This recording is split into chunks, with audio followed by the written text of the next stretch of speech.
দুর্ভাগ্যবশত এই সিংহটার চিকিৎসা যদি না হয় তাহলেও মারা যেতে পারে। আর এটা হলো হাজারটা প্রাণীর মধ্যে প্রথম যাকে আমরা এই ভিডিওতে বাঁচাতে চলেছি। দেখা যাক কিভাবে। আমরা হেলিকপ্টার থেকে স্নাইপার দিয়ে জিরাফদের ভ্যাকসিনেট করব। আমরা সব জিরাফদের ভ্যাকসিনেট করে তবেই এখান থেকে যাব। আমরা সিংহদের উদ্ধার করব একটা জু থেকে যেটা প্রায় ধ্বংস হয়ে গেছে। একে অপরের সাথে যুদ্ধ করে মারা যাবার আগেই রাইনোদের আলাদা করব, যেটা এই রাইনোর আয়ু অনেক বছর বাড়িয়ে দেবে। এবং এরকমই আরো অনেক অবিশ্বাস্য রেস্কিউ যার শুরু হচ্ছে একটা সার্জারি দিয়ে যাই সিংহটার জীবন বাঁচাবে। এ হলো ডক্টর অ্যালেক্স। আমরা এখন কি করতে চলেছি? এই সিংহের টুথ ইনফেকশন আছে যেটা ওর জন্য খুব ক্ষতিকারক, তাই জন্য ওর টুথ ক্যানেল করতে হবে ওর প্রাণ বাঁচানোর জন্য। এই সার্জারিতে দাঁতের ইনফেকশন সারিয়ে ওর জীবন বাঁচানোর চেষ্টা করা হবে। ওর ঠোঁটটা একটু ধরবে তুমি এইভাবে। ও মাই গড, দেখো ওর দাঁতের তো খুবই খারাপ অবস্থা। আর যদি এই ইনফেকশনের চিকিৎসা না করা হয় তাহলে আস্তে আস্তে এই ইনফেকশন ওর হার্টের ক্ষতি করে একদম দেবে। ঠিক। আচ্ছা, ও যদি জেগে যায় তাহলে কি হবে? ও আমার আঙুল কামড়ে দিতে পারে। ও, আর আমার আঙুলটাও। হ্যাঁ, হয়ে গেছে, ও একদম ঠিক আছে। চলো ওকে মুক্ত করো। এখন সিংহটা সুস্থ আর স্বাভাবিক। এখনো এরকম 999টা প্রাণীর জীবন বাঁচানো বাকি। আমাদের পরের মিশন হলো কিছু রাইনোর জীবন বাঁচানো। এই বিশাল জায়গায় আমরা ওদেরকে খুঁজে বার করে ট্র্যাঙ্কুলাইজ করব আর ওদের স্থানান্তর করব। আমরা এখন রাইনোদের খুঁজে বেড়াচ্ছি।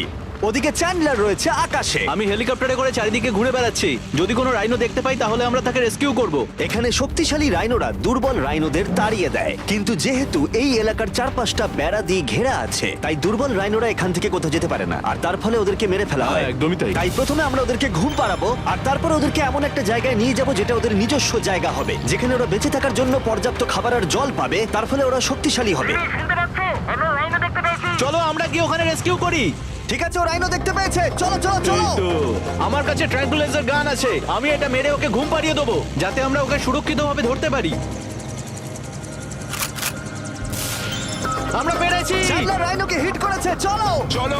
একটা রাইনো ঘুমিয়ে পড়েছে, পরেরটা দেখি। Chandler, good shot. প্রথমেই আমরা ওর অ্যান্টি পোচিং কলারটা খুলে নেব, আর সেটা এইভাবে হবে। এই কলারটা রাইনোর স্পিড ট্র্যাক করে, আর এর ফলে ও স্থানীয় জায়গাতেই থেকে যায়। যদি হঠাৎ রাইনো খোলামেলা জায়গায় দৌড়তে শুরু করে যখন চারপাশে কোনো প্রাণী নেই, তখন আমরা জানি শিকারীরা ওকে মারার চেষ্টা করতে পারে। আমরা চেষ্টা করব যাতে এই রাইনোদের আয়ু অনেকটাই বেড়ে যায়, কারণ ওদের সংখ্যা খুব একটা বেশি নয় পৃথিবীতে। হ্যাঁ, তোমাকে অনেক ধন্যবাদ, এটাই আমার বলার ছিল। তাহলে এটা হলো একটা মাইক্রোচিপ যেটা আমরা ওর শিংয়ের ভেতরে ঢুকিয়ে দেব, তারপর সেটা আঠা দিয়ে আটকে দেব। এবার যদি কোনো শিকারী ওকে বেআইনি ভাবে মারার চেষ্টা করে তাহলে কালোবাজারে ওর শিং বিক্রি করার সময় আমরা ট্রেস করে ওদেরকে ধরতেও পারবো। এবার এই রাইনোকে এমন একটা জায়গায় নিয়ে যাওয়া যাক যেখানে বড় রাইনো একে মারতে পারবে না।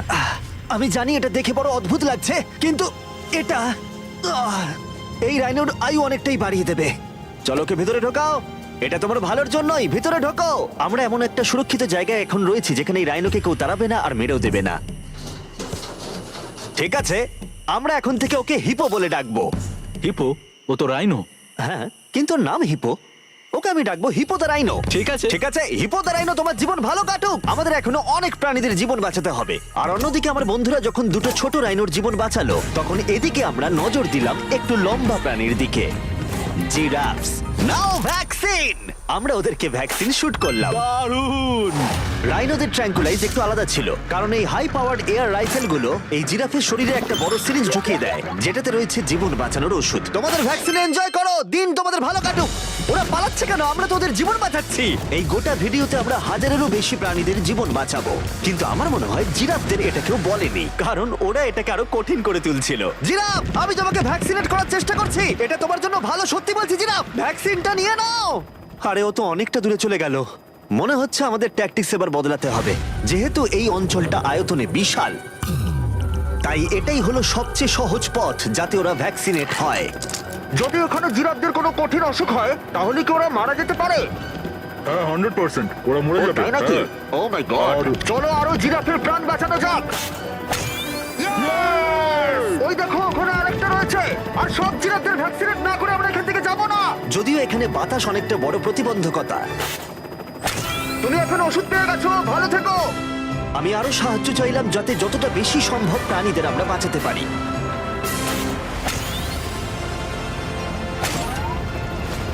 আমি 5টা জিরাফ দেখতে পাচ্ছি, ওদের ভ্যাকসিন হয়নি। আর 4টে জিরাফের ভ্যাকসিন বাকি। 3টে জিরাফের বাকি। ইয়ে! শেষের জন্য একদম সামনে আছে। দেখো, 5 জনকে দেওয়া হয়ে গেল। আমরা ওদেরকে শুট করছি, যদিও আমরা ওদেরকে মারছি না, ওদের জীবন বাঁচাচ্ছি। ঠিক জায়গায় লেগেছে। যখন আমরা ওখান থেকে বেরোলাম তখন প্রায় 70টা জিরাফের ভ্যাকসিনেশন হয়ে গেছে। তার মানে এখন অব্দি 74টা প্রাণীর জীবন বাঁচানো হলো। আমরা দেখতে পাচ্ছিলাম আমাদের প্রচেষ্টা ক্রমশই কঠিন হচ্ছে। হ্যাঁ ওটাই তো, একদম সুস্থ হয়ে গেছে।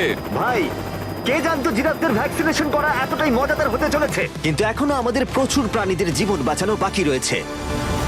তাই আমরা সাউথ আফ্রিকায় কাজ সম্পূর্ণ করে চলে গেলাম ইউক্রেনে, যেখানে যুদ্ধ জুগুলোকে ধ্বংস করে দিয়েছে, যেখান থেকে লায়নদের উদ্ধার করে মেকশিফট শেল্টারে রাখা হয়েছে। কিন্তু যেহেতু এখনো যুদ্ধের আশঙ্কা রয়েছে, আমরা ওদেরকে অন্য জায়গায় উড়িয়ে নিয়ে যাব। তাই আমরা এই বিশাল কার্গো প্লেনটা নিয়ে এসেছি, যাতে আমরা ইউক্রেনের সীমানার বাইরে এই প্রাণীগুলোকে উড়িয়ে নিয়ে যেতে পারি। ওরা এই প্লেনটা দখল করে নিয়েছে, এখানে আর কোনো সিট নেই। 3টে লায়নই এই প্লেনে ফার্স্ট ক্লাস টিকিট পেয়েছে। আর ওয়াইল্ড লাইফ কনজারভেশনিস্ট অ্যান্থনি পেনিস্টনের সাহায্যে আমরা ওদেরকে 7000 মাইল দূরে সাউথ আফ্রিকায় উড়িয়ে নিয়ে গেলাম, এই অভয়ারণ্যে যার নাম লায়ন ওয়াচ, যেখানে লায়নরা প্রায় 14 একর মুক্তাঞ্চলে স্বাধীনভাবে ঘুরে বেড়ায়। ওইখানে একটা বিশাল বড় বাঘ রয়েছে। আর ম্যাচ, ওটা একটা সিংহ। ও আচ্ছা। গেটটা বন্ধ করো। অ্যান্থনি প্রথম লায়নকে মুক্ত করবার পরে বাকি দুটো লায়নকে মুক্ত করতে হবে ম্যাচকে। কি, আমাকেও এটা করতে হবে? হ্যাঁ, তুমি রেডি? আমি রেডি। চলো করা যাক। চলো। ও মুক্ত। এই লায়নরা এখন যুদ্ধের বিপদ থেকে সম্পূর্ণ মুক্ত, আর ওরা স্বাধীনভাবে এখন আফ্রিকার জঙ্গলে ঘুরে বেড়াতে পারবে। এর পাশাপাশি সমস্ত প্রাণীদের জীবন বাঁচানোটাই গুরুত্বপূর্ণ। এই ভিডিওটা সম্পূর্ণ হবে না যদি না আমরা 100টা কুকুরের জীবন বাঁচাতে পারি। বেশিরভাগ ডগ শেল্টারগুলোই প্রায় ভর্তি, আর যদি এখানে ওরা দীর্ঘ সময় ধরে নিজস্ব বাড়ি না পায়, তাহলে ওরা জায়গার অভাবে একে অপরকে মেরে ফেলতেও পারে। প্রতি 5 মিনিট অন্তর একটা করে কুকুর এই অ্যানিমাল শেল্টারগুলোর মধ্যে মারা যায়। তাই এখনই আমরা 100টা কুকুরের অ্যাডাপ্টেশনের ব্যবস্থা করব। কেমন আছো বলো? হ্যাঁ ভালো ও আছি। হে, তোমাকে আমার পছন্দ হয়েছে। তাহলে তুমি কুকুর নেবে? কি ধরনের কুকুর তোমরা খুঁজছো? আমরা একটা ছোট্ট বাচ্চা খুঁজছি। ও, একটা ছোট্ট কুকুর। দেখো ও তোমার কাছে আসতে চাইছে। পছন্দ হয়েছে? আ, পাপ্পিকে হাই করো। তাহলে একে তোমরা অ্যাডাপ্ট করছো? হ্যাঁ। তুমি এই কুকুরটার সাথে রোজ খেলবে তো? হ্যাঁ। আর ওকে খুব ভালোবাসবে? কথা দাও। ঠিক আছে, একটা হলো, আরো 99টা বাকি রয়েছে। আসলে তোমরা হয়তো জানো না, কিন্তু একটা কুকুরের স্বাস্থ্যের যত্ন নেওয়াতে অনেকটাই টাকার প্রয়োজন পড়ে, আর দুর্ভাগ্যবশত কিছু মানুষ সেটা অ্যাফোর্ড করতে পারে না। ওকে ভালো লেগেছে। হাই। আর সেই জন্যই আমি একটা গুড নিউজ ওদেরকে শোনাতে চাই। এখানকার প্রত্যেকটা কুকুরের মতোই এর মেডিকেলের খরচ আর এর অ্যাডাপশনের ফি তোমাদের দিতে হবে না। ও ওয়াও। হ্যাঁ, তোমরা একে সম্পূর্ণ বিনামূল্যে বাড়ি নিয়ে যেতে পারো। ও মাই গড। Thank you. কোনো থ্যাংক ব্যাপার ইউ। নয়। এটা দেখতে সত্যিই খুব দারুণ লাগে যে অনেক কুকুর তাদের নিজেদের বাড়ি খুঁজে পাচ্ছে। তুমি এদেরকে কি করে না বলবে বলো তো? খুব কিউট। কতদিন ধরে কুকুর খুঁজছো? 3 থেকে 4 মাস হলো। ও একদম ঠিক আছে। ও সত্যি খুব সুন্দর। তোমরা একে বাড়িতে নিয়ে যাবে? হ্যাঁ। আমি এটাই শুনতে চাইছিলাম। ব্রিয়ানাকে অ্যাডপ্ট করা হয়েছে। তোমরা দুজন ওর খেয়াল রাখবে তো? হ্যাঁ। আরো অনেক কুকুর নিজের বাড়ি খুঁজে পাচ্ছিল, কিন্তু বাচ্চা কুকুরদেরই বেশিরভাগ মানুষ অ্যাডপ্ট করছিল। তার ফলে বয়স্ক কুকুররা অবহেলিতই থাকছিল। যেমন ব্লু, এই কুকুরটার বয়স 10 বছর। এখনো সে একজন ভালো মালিকের অপেক্ষায় রয়েছে। আমরা একটু বয়স্ক কোনো কুকুর ও, খুঁজছি, কি cute! কারণ আমরা খুব এনার্জেটিক কাউকে চাইছি না। তোমরা ব্লুকে দেখতে পারো। কেমন লাগছে? হাই। আমার ওকে কেমন খুব আছো পছন্দ তুমি? হয়েছে। ও কিভাবে তাকাচ্ছে দেখো। ও তো কিউট। ও তোমাদের সাথে খুব ভালো থাকবে। Thank you so much. কিন্তু আমাদের কাজ এখনো শেষ হয়নি। যত দিন যেতে লাগলো আমরা দেখতে পাচ্ছিলাম প্রচুর কুকুর তাদের ভালোবাসার বাড়ি খুঁজে পাচ্ছিল। ওকে তোমরা নিচ্ছ? হ্যাঁ নিচ্ছি। দারুণ ব্যাপার। আর খুব তাড়াতাড়ি আমরা 100 জন কুকুরের জীবন সুরক্ষিত করলাম। প্রত্যেকটা পরিবার প্রতিশ্রুতি দিয়েছে যে ওদেরকে একটা সুন্দর জীবন উপহার দেবে। এরপরে আমরা এক্সোটিক মিনিয়েচার হর্সদের জীবন সুরক্ষিত করলাম, কারণ এই সমস্ত ছোট ঘোড়াদের নিলামে বিক্রি করা হয় এদের মাংস খাবার জন্য। আর আমি দুঃখিত, কিন্তু এই সমস্ত মিষ্টি প্রাণীদের আর আমি এভাবে মরতে দেব না, তাই আমি এদেরকে কিনে নিয়েছি। আর আমরা এই প্রত্যেকটা ঘোড়াকে ওদের বাড়ি খুঁজে দেব। ও এক্সকিউজ মি, সব ঘোড়াগুলো এখানে রয়েছে। ও তোমার ও, ভালো একে লাগছে? ভালো লেগেছে। তোমাদের আরো ঘোড়া চাই? না, আমার কাছে বাড়িতে একটা আছে। তার মানে তোমরা ঘোড়া অ্যাডাপ্ট করছো এর জন্য? একদমই তাই। ও তাই নাকি? যাতে ও বড় হয়ে ঘোড়ায় চাপতে পারে। ও তোমার পছন্দ হয়েছে? খুব ভালো। একে কারোর অপছন্দ কি করে হতে পারে? আমি চাই এবার ঘোড়াগুলো নিজেরাই ডিসিশন নিক যে ওরা গাড়িতে উঠবে কিনা। দেখি একটু চেষ্টা করি। আমি তোমাদের 10,000 করে দেবো যদি তোমরা গাড়িতে ওঠো। ও এটা দেখো, ওদের দেখো। এটা দেখো, এটা কাজ করেছে। তোমরা এখানে একজনকে অ্যাডপ্ট করতে এসেছিলে আর এখন দুজনকে নিয়ে যাচ্ছ। এই কি পটেটো চিপসের মতো দেখতে। এদের খাওয়া যাবে না। ঠিক বলেছো আসলে আমি আরেকটাকে বাড়ি নিয়ে যেতে চাই না, কিন্তু তাও আমি না বলবো না। তাহলে কি তোমাদের আরেকটা লাগবে? আসলে থাক। 2 সপ্তাহ আগে এরা প্রায় বলি হতে যাচ্ছিল আর এখন ওরা ভালোবাসার বাড়ি খুঁজে পেয়েছে। এদেরকে তোমাদের পছন্দ হয়েছে তো? হ্যাঁ ও দেখো এটা কত সুন্দর। চলো। এটাই এই ভিডিওর উদ্দেশ্য। আর আমাদের শেষ 3টে ঘোড়া অ্যাডপ্ট হয়ে যাওয়ার পরে কি মিষ্টি ঘোড়াটা, তাই না? হ্যাঁ আমরা 4টে গাধাকে ওদের বাড়ি খুঁজে দিলাম যেখানে ওরা একসাথে থাকবে। আর এখন আমরা বিশ্বের সবথেকে বড় পাখিকেও ওর বাড়ি খুঁজে দেব। এখন আমরা আছি মায়ার অ্যানিমাল স্যাংচুয়ারিতে। আর আমার মনে হয় এটা ভাবতে খুব অবাক লাগবে, কারণ ও ফান্ড তৈরি করে একটা 24/7 টুইচ লাইভ স্ট্রিমের মধ্য দিয়ে, যেখানে তোমরা প্রাণীদের প্রয়োজনীয় জিনিসের জন্য ডোনেট করতে পারো। আর এই লাইভ স্ট্রিমে ডোনেট করা টাকা দিয়ে অনেক পশু পাখিদের যত্ন নেওয়া হয় আর এই বিশাল স্যাংচুয়ারির দেখভাল করা হয়, যেখানে প্রচুর বন্য প্রাণী আছে যাদের দেখভাল করার জন্য মায়া নিজের গোটা জীবনটাই উৎসর্গ করেছে। এসো, তোমরা ভেতরে এসো। ওই দেখো, ওই ওপরে মোমো বসে আছে। মোমো মোমো তো খুব মিষ্টি। ও স্ক্রিন পছন্দ করে। তোমার কাছে ফোন থাকলে তাই ওকে নাকি? দেখাতে পারো। তোমরা শুধু আমাদের ভিডিও পছন্দ করো তাই নয়, তার সাথে বাদররা করে দেখছি। ও সত্যিই অদ্ভুত। এ হলো উইনি দ্য মু, এই স্যাংচুরির ফান্ড জোগাড় করতে, যেটা হলো একটা নন প্রফিট অর্গানাইজেশন। উইনি দ্য মু 24/7 লাইভ স্ট্রিমে সর্বদা থাকে। আর তোমরা যদি ডোনেট করো যেমনটা আমি করলাম, তাহলে এরা ওর ভালো যত্ন নেবে আর ও ভালো ভালো খাবারও পাবে। এটা খুবই ভালো যে ও একটা দারুণ উপায় পেয়েছে এই স্যাংচুরিকে দেখভাল করার জন্য। এটা কিন্তু সত্যি দারুণ। হ্যাঁ সত্যিই দারুণ। এবার আমাদের এখানে আসার কারণটা বলি। স্টম্পি নামের এমু, কি খবর? কেমন আছো স্টম্পি? স্টম্পি এখানে গরু, ঘোড়া আর ডঙ্কিদের সাথে থাকে। আসলে আমি তোমাদেরকে বলে রাখি, স্টম্পি বিশ্বাস করে ও নিজে একজন ঘোড়া, যেটা আসলে ভালো নয়, কারণ ও ঘোড়াদের খাবার খাচ্ছে। যে কারণে আমি আর লোজ মায়ের সাথে পার্টনারশিপ করে একটা এমন স্যাংচুয়ারি তৈরি করব। এটা এখনো তৈরি হয়নি, কিন্তু তৈরি হয়ে গেলে দারুণ লাগবে। এর সাথে লোজকে আমি একটা বড় ধন্যবাদ জানাতে চাই, যার জন্য এই প্রজেক্টটা সম্ভব হয়েছে। লোজ এই কাজটা করতে শুরু করেছে বন্যায় এই এলাকাটা ক্ষতিগ্রস্ত হবার পর থেকে। আর এই বছর লোজের 10 মিলিয়ন স্কোয়ার ফিট জুড়ে কাজের একটা অংশ হলো এই স্যাংচুয়ারির অবস্থার উন্নতি ঘটানো। আমরা স্টম্পিকে কিভাবে আরো সাহায্য করব? আগে আমরা এখানটা বেড়া দিয়ে ঘিরে দেবো। আমি এর আগে কখনো বেড়া তৈরি করিনি। ঠিক আছে, প্রথমে বেড়াটাকে সোজা করতে হবে। মায়া, তুমি কি করে এত সহজে কাটছো? মায়া, তোমার সামনে আমাকে দুর্বল লাগছে। যখন এখানে কোনো প্রয়োজন পড়ে লোজ সাহায্য করতে এগিয়ে আসে, এমনকি স্টম্পির জন্য বেড়া তৈরি করতে হলে। আমরা এখানে গাছটা পুঁতবো, একটা গর্ত করো। হ্যাঁ Yes, ma'am. এখানে। তোমাকে একটা অবলং শেপ বানাতে হবে আর একটা প্রশ্ন, এই অবলংটা আসলে কি? হট ডগের মতো। ঠিক আছে, আমি বুঝতে পেরে একদম। গেছি। ভালো করে খোঁড়ো, এটা হচ্ছে না। এই তো খুব ভালো। ভালো করে মাটি বার করো, তারপর এটা পুঁততে হবে এইভাবে। আর যদি তোমরা জানতে চাও লোজ কিভাবে তার সাহায্যের হাত বাড়িয়ে দেয়, তাহলে ডেসক্রিপশনের লিংকে ক্লিক করো অথবা এখানকার ওয়েবসাইটে যাও, আর সেটা এক্ষুনি। এবার আমরা দেখবো স্টম্পির জন্য নতুন বাড়ি কেমন হতে পারে, আর ওর সাথে ওর নতুন গার্লফ্রেন্ডেরও পরিচয় করে দিই। তুমি এখন মুক্ত। তোমার নতুন বাড়ি তোমার কেমন লাগছে বলো স্টম্পি? আমি শুনেছি তোমার গাছ ভালো লাগে, তাই আমরা বেড়ার চারপাশে প্রচুর গাছ রেখেছি। হাই, তোমার কেমন লাগছে? ও ঠিক আছে, তার মানে ভালো লেগেছে। আমরা তোমার জন্য এমন একটা বাড়ি তৈরি করেছি যেখানে ঘোড়ার বিপদ শুধু নেই তাই নয়, তোমার জন্য একজন বন্ধু আছে। এই জায়গায় অনায়াসে থাকতে পারবে 2টো এমো। ওর নাম দিতে পারি? হ্যাঁ। তুমি না এভাবে না বললে ঠিক কেন? আছে, তুমি নাম দিতেই পারো। আমরা এই এমোর নাম দিতে পারি নোলানের মা। হ্যাঁ, সত্যি হ্যাঁ ঠিক আছে, ওকে বার করো। এই নামটা ওর ভালো লাগবে। এর মানেটা কি? হ্যাঁ, এটা মানে হলো নোলানের মা। হাই। হাই নোলানের মা। ঠিক আছে, ও এখন মুক্ত। Yay! Yes! কিন্তু শেষ করার আগে আমরা এখন রয়েছি উলফ স্যাংচুয়ারিতে, যেটা মায়া তৈরি করতে চায়। তোমার চোখের কাপড় খুলে ফেলো। আর উলফ স্যাংচুয়ারি গড়ে তুলতে আমরা এখন তোমাকে দিতে চাই $50,000 ডোনেশন, যাতে তোমাদের কাজটা আরো সহজ হয়।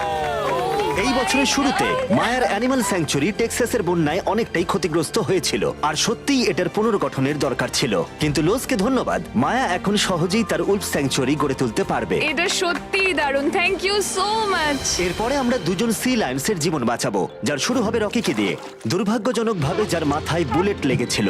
এই ভিডিওটা অ্যানিম্যাল সেভিং নিয়ে, আর আমরা রকির সমস্ত খরচের দায়িত্ব নিচ্ছি। Thank you so much. Surgery হবার পর সুস্থ হতে ওর একটু সময় লেগেছিল।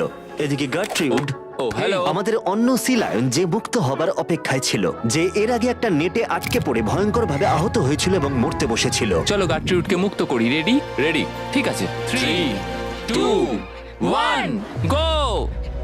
ও ওকে দেখো কত ও খুশি। কি আনন্দিত, দেখো একবার। ও সমুদ্রের আওয়াজ শুনতে পাচ্ছে। ওকে দেখো। দেখো ও চলে যাচ্ছে, ও সমুদ্রের দিকে চলে যাচ্ছে। কিভাবে যাচ্ছে দেখো। দারুণ! তুমি মুক্ত, তুমি মুক্ত গাট্রিউড। ইয়ে, দারুণ! এখন এখনো পর্যন্ত 800 প্রাণীদের জীবন বাঁচানো বাকি, তাই এবার আমাদের দ্রুত কাজ করতে হবে। এবার আমরা অ্যামাজন রেন ফরেস্টে কাজ করলাম, যেখানে আমরা মিঙ্গালজ অ্যান্ড স্যাংচুয়ারিতে 200 জনেরও বেশি প্রাণীকে আমরা বন্য জীবন ফিরিয়ে দিলাম। এখন আমাদের কাছে আছে একটা অ্যান্টিটার। সত্যি বলতে এখানে আমরা এরকম লুপ্তপ্রায় প্রাণীগুলোকে পাই। ও মাই গড, ও খুব ছোট্ট আর মিষ্টি, ওপরে ওঠে আস্তে আস্তে। বাই। এই প্রাণীরা ও উঠছে। হয়তো বেঁচেই থাকতো না যদি না আমাদের কাছে মিঙ্গার মতো পুনর্বাসনের জন্য স্যাংচুয়ারি থাকতো। তাহলে আমরা এখন এই টর্টয়েসটাকে ওর আসল জায়গায় ফিরিয়ে দিতে এসেছি। আর ওদেরকে মুক্ত করা হলো, কিন্তু আমাদের কাজ এখনো শেষ হয়নি, কারণ ইউএসএ তে ফিরে এসে আমরা আরো 100 জন প্রাণীর জীবন বাঁচালাম। যেমন এখানে রয়েছে wildlife critters circle of life, যেখানে 47 জন আহত এবং অসহায় প্রাণীদের চিকিৎসা করালাম, যার মধ্যে রয়েছে ব্ল্যাক উলফ, যার নাম হলো ড্রেকো। ওকে লুসিয়ানায় গুলি করা হয়েছিল। যখন ও এখানে এলো তখন দাঁড়াতেও পারছিল না, আর এখন ওকে এইভাবে দেখে আমি খুব খুশি। 20 জন শিয়ালকে হত্যা করা হতো আর তাদের পশম দিয়ে কোট বানানো হতো, কিন্তু তার পরিবর্তে আমরা ওদের প্রত্যেককে একটা নতুন জীবন উপহার দিলাম। তুমি এখানে খেলনা পাবে, খাবার পাবে এবং চাইলে ঘুরেও দেখতে পারো। এখানে রয়েছে এই বিশাল বার্ড স্যাংচুয়ারি। এখানে আমরা বাঁচালাম 70 জন দেশীয় পাখিকে, যেমন এই স্ক্রিচ আউল, যাকে একটা গাড়ি ধাক্কা মেরেছিল, যার আহত চোখের এখন চিকিৎসা হচ্ছে। আমরা চেষ্টা করেছি যে ও যেন একটা চোখে খুব ভালোভাবে দেখতে পায়। আর সৌভাগ্যবশত প্যাঁচারা শুধুমাত্র হ্যাঁ, একটা একদম। চোখ দিয়েও সার্ভাইভ করতে পারে। আমরা 42 জন আহত এবং অবহেলিত হোয়াইট টেল ডিয়ারেরও চিকিৎসা করালাম, চলো হরিণ। যার মধ্যে এই ডিয়ার সুস্থ হয়ে উঠে আবার হাঁটতে ও খাবার খেতে শুরু করলো। জর্জিয়াতে আমরা 85 জন প্রাণীর জীবন বাঁচালাম। এই মিসিসিপি কাইট পুনরায় উঠতে সক্ষম হলো। আর নিউ ইয়র্কের টার্টল রেস্কিউ করে আমরা আলাদা আলাদা 48 জন টার্টলকে বাঁচালাম, যার মধ্যে একে আমরা সুস্থ করে আগের স্বাভাবিক জীবনে ফিরিয়ে দিলাম, যেটা হলো skate park. Wildlife critter circle of লাইফে এই ক্যাঙ্গারু, যার নাম হলো বৌডি, সে তার মাকে হারিয়েছে, তাই তার কিছু জিনিস প্রয়োজন ছিল যা তার মায়ের অভাব মেটাতে পারে। এই বোতলটা এমন ভাবে বানানো হয়েছে যাতে ও মায়ের স্পর্শ অনুভব করতে পারে। আমরা পাউচগুলো এমন ভাবে বানাই যাতে ওরা সুরক্ষিত অনুভব করে, আর এইভাবেই দেখাশোনা করা হয়। এর পাশাপাশি ওয়ার্ডল অন ইনে একটা ডাক, যার নাম মার্জারি, সে তার ঠোঁট হারিয়েছিল একটা টার্টেলের আঘাতে। আর আমরা ওকে ডক্টর চেস্টারের কাছে নিয়ে গেলাম। সে চিকিৎসা না করলে ও কখনোই সুস্থ হতে পারতো না। এছাড়া আমরা অন্য 46 জন পাখিকেও সাহায্য করলাম। এই সমস্ত স্পেশালাইজড মেডিকেল ট্রিটমেন্টস আর রিহ্যাবিলিটেশন টেকনিকের জন্য ওকে দেখো। অনেক টাকার প্রয়োজন ছিল, তাই আমরা গোটা দেশ জুড়ে 4টে আলাদা অর্গানাইজেশনকে সাহায্য করলাম, যাদের সর্বমোট 212 জন প্রাণীর সাহায্যের জন্য অর্থের প্রয়োজন ছিল।